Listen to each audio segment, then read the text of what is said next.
Assalamualaikum warahmatullahi wabarakatuh. Perkenalkan, kami dari kelompok 2 akan membahas mengenai perceraian antara Huang Wujung dengan Kania Permatasari dalam perspektif hukum perdata internasional.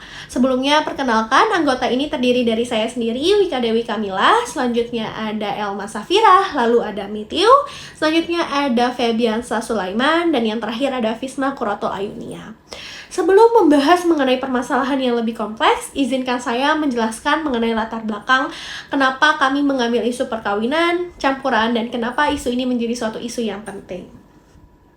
Perkawinan adalah suatu aspek terpenting dalam kehidupan. Karena dengan adanya perkawinan, maka kehidupan di dunia ini atau siklus kehidupan di dunia ini akan terus berkembang karena menghasilkan keturunan-keturunan yang menghasilkan manusia-manusia yang menciptakan kehidupan ini terus berjalan. Dengan adanya kehidupan, akan semakin berkembang juga ilmu dan teknologi di dunia ini. Perkembangan ilmu dan teknologi ini menyebabkan munculnya media-media sosial seperti TikTok, WhatsApp, Line yang biasa kita gunakan sehari-hari untuk berkomunikasi dan bisa mendekatkan diri dengan orang-orang yang nan jauh di sana dengan melakukan komunikasi atau bahkan video call. Dengan adanya perkembangan media sosial yang pesat dan perkembangan pariwisata di Indonesia menyebabkan banyak orang yang melaksanakan perkawinan campuran atau perkawinan antara warga negara Indonesia dengan warga negara lain. Hal ini terjadi karena berbagai faktor. Bisa faktor sosial ataupun faktor ekonomi. Faktor ekonomi biasanya diindikasikan dengan faktor bahwa ia ingin menikahi orang asing atau bule karena mereka ingin menaikkan derajat kekayaan keluarga mereka. Kalau faktor sosial, karena banyak orang atau banyak warga negara Indonesia yang berprinsip bahwa ketika mereka menikahkan bule, maka derajat sosial mereka juga akan semakin meningkat. Dengan adanya ini, sehingga pemerintah mengeluarkan Undang-Undang Nomor 1 Tahun 1974 dalam pasal 56 dan 57 yang mengatur mengenai perkawinan campuran dan bagaimana ketentuan perkawinan campuran itu harus dilaksanakan. Perkawinan campuran adalah ikatan lahir dan batin antara seorang pria dan seorang wanita yang dilangsungkan di luar negeri atau seseorang yang mempunyai warga negara yang berbeda dengan warga negara pasangannya dan menikah di luar negeri atau menikah di tempat yang berbeda dengan kewarganegaraannya. Hal inilah yang diatur di dalam Undang-Undang Nomor 1 Tahun 1974. Permasalahannya adalah ketika perkawinan campuran dilakukan dan mereka menjalankan ikatan lahir batin untuk membentuk rumah tangga, biasanya rumah tangga ini akan mengalami pertikaian akibat adanya perbedaan sosial budaya yang dibawa oleh masing-masing pihak. Dengan adanya perbedaan yang mendasari ini membuat pertikaian ini terjadi secara terus-menerus dan bahkan tidak luput dari perceraian. Perceraian adalah suatu pemutusan perkawinan antara suami dengan istri sehingga mereka tidak lagi berstatus sebagai suami dan istri. Nah, perceraian perkawinan inilah yang menjadi masalah yang kompleks dalam perkawinan campuran. Karena dalam perceraian ini akan melibatkan banyak hukum atau bahkan cuma 2 hukum. Hal ini terjadi karena mereka mempunyai kewarganegaraan yang berbeda atau bahkan mereka melaksanakan tempat perkawinan dengan kewarganegaraan yang berbeda. Sehingga pertanyaannya adalah atau rumusan masalah dari tim kami adalah, apakah Indonesia memiliki yurisdiksi atau kewenangan untuk mengadili dan menyelesaikan permasalahan perceraian antara Huang Wujung dengan Kania Permatasari dalam kasus yang akan dijelaskan di dalam kasus oposisi? Next slide. Next slide adalah akan membahas mengenai kasus oposisi atau kasus posisi. Kasus posisi di sini mempunyai 2 pihak. Pihak pertama adalah Huang Wujung sebagai pria asal warga negara Korea Selatan yang mencari pekerjaan atau yang bekerja di Indonesia sebagai konten kreator makanan, yaitu dengan memperkenalkan makanan-makanan Indonesia di dalam sebuah video-video TikTok atau video-video Instagram. Kania Permatasari adalah pendangdut asal Indonesia yang menikah dengan Huang Hujung. Huang Hujung dan Kania Permatasari melaksanakan perkawinan pada tanggal 8 Agustus 2021 di Jawa Barat, tepatnya di Bandung.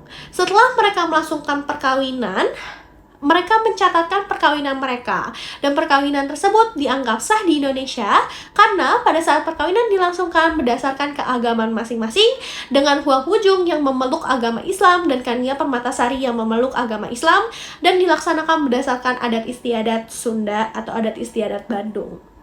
Setelah mereka melaksanakan perkawinan, mereka berpindah tempat atau berkediaman di Bekasi. Setelah melaksanakan perkawinan, ternyata terdapat ketidakcocokan antara Huang Hujung dengan Kania Permatasari, sehingga pada bulan September 2024, Kania Permatasari mengajukan gugatan cerai ke Pengadilan Bekasi dengan alasan bahwa Huang Hujung tidak melaksanakan kewajibannya sebagai suami, yaitu memberikan nafkah batiniah, yang disebabkan beliau sangatlah sibuk dengan pekerjaannya, yaitu content creator. Sehingga Kania Permatasari menganggap bahwa perkawinan ini hanya berdasarkan kontrak untuk melaksanakan content creatornya saja. Yang kedua, Kania Permatasari dan Huang Hujung akibat adanya perbedaan budaya melaksanakan atau selalu melakukan pertikaian yang berujung pada perceraian. Mereka melaksanakan pertikaian ini secara terus-menerus dalam 2 tahun berturut-turut, sehingga pada akhirnya Kania Permatasari membulatkan tekadnya dan mengajukan gugatan ke Pengadilan Agama Selatan. Titik pertalian primer dalam kasus tersebut adalah kewarganegaraan dan domisili. Dalam kewarganegaraan, Huang Hujung, warga negara Korea Selatan, untuk menikah berlaku baginya hukum Korea Selatan. Kania Permatasari, warga negara Indonesia, yang berlaku baginya hukum Indonesia. Perkara ini melahirkan hukum perdata internasional karena terdapat 2 hukum yang bertemu, yaitu hukum Indonesia dan hukum Korea Selatan. Perbedaan ini timbul akibat kewarganegaraan yang berbeda dan domisili. Huang Hujung, warga negara Korea Selatan, baginya berlaku hukum Korea Selatan, di mana Huang Hujung menetap di Indonesia, berlaku hukum Indonesia. Perkara ini melahirkan hukum perdata internasional karena melibatkan lebih dari satu hukum, yaitu hukum Indonesia dan hukum Korea Selatan. Perbedaan hukum ini timbul karena hukum bagi subjek berbeda dengan hukum di tempat subjek berdomisili. Dalam titik taut sekundernya terdapat 2, yaitu pilihan hukum dan lex loci celebrationis. Dalam pilihan hukum, dalam kasus ini digunakan hukum perceraian. Mereka adalah hukum Indonesia karena mereka memilih untuk memberlakukan hukum Indonesia dalam perkawinan dan perceraian. Mereka berdasarkan asas kebebasan untuk memilih hukum. Dan lex loci celebrationis, yaitu hukum yang berlaku untuk perkawinan Huang Hujung dan Kania Permatasari adalah hukum Indonesia karena perbuatan hukum perkawinan dilakukan di Indonesia berdasarkan asas lex loci celebrationis, yaitu hukum yang berlaku bagi perbuatan hukum ditetapkan berdasarkan hukum di mana perbuatan hukum tersebut dilangsungkan. Saya akan memaparkan teori dan analisis kasus. Teori terbagi menjadi 2, yaitu yuridiksi dan hukum yang berlaku. Yang pertama ada yuridiksi. Yuridiksi terkait dengan pengadilan mana yang berwenang untuk menangani kasus perceraian antar negara.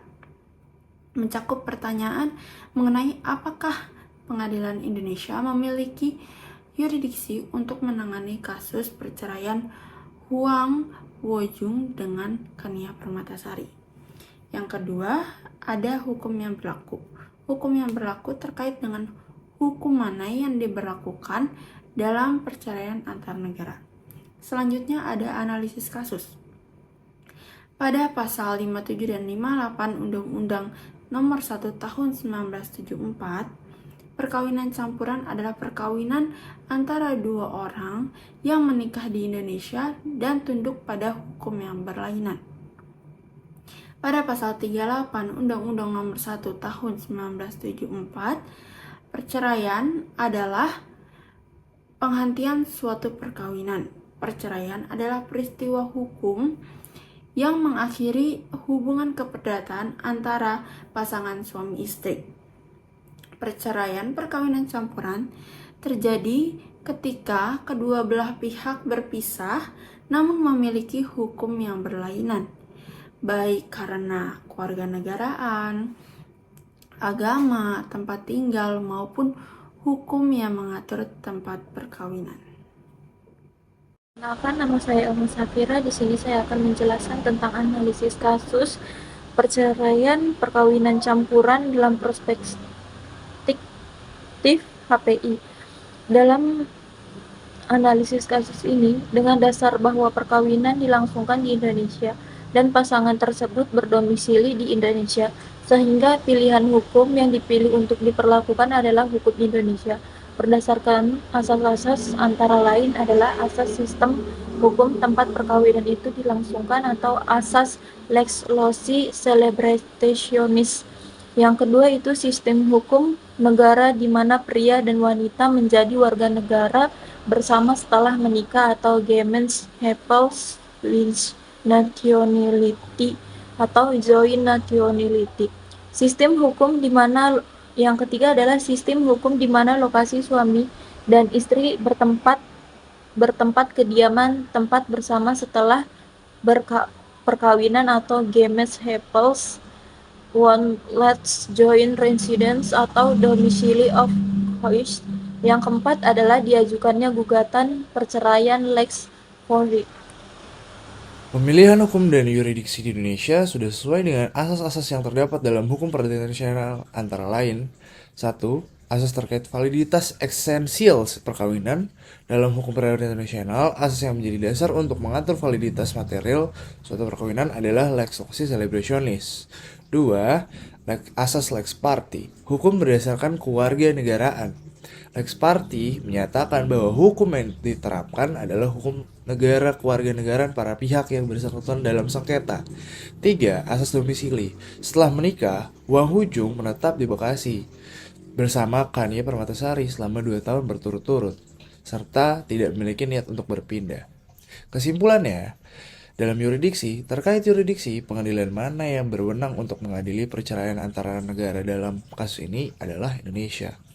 Untuk hukum yang berlaku terkait dengan pemilihan hukum yang akan ditetapkan dalam perceraian kasus ini adalah Indonesia. Baik, sekiranya cukup untuk presentasi kami. Mohon maaf jika ada kurang salah dan pemilihan kata. Mohon dimaafkan. Wassalamualaikum warahmatullahi wabarakatuh.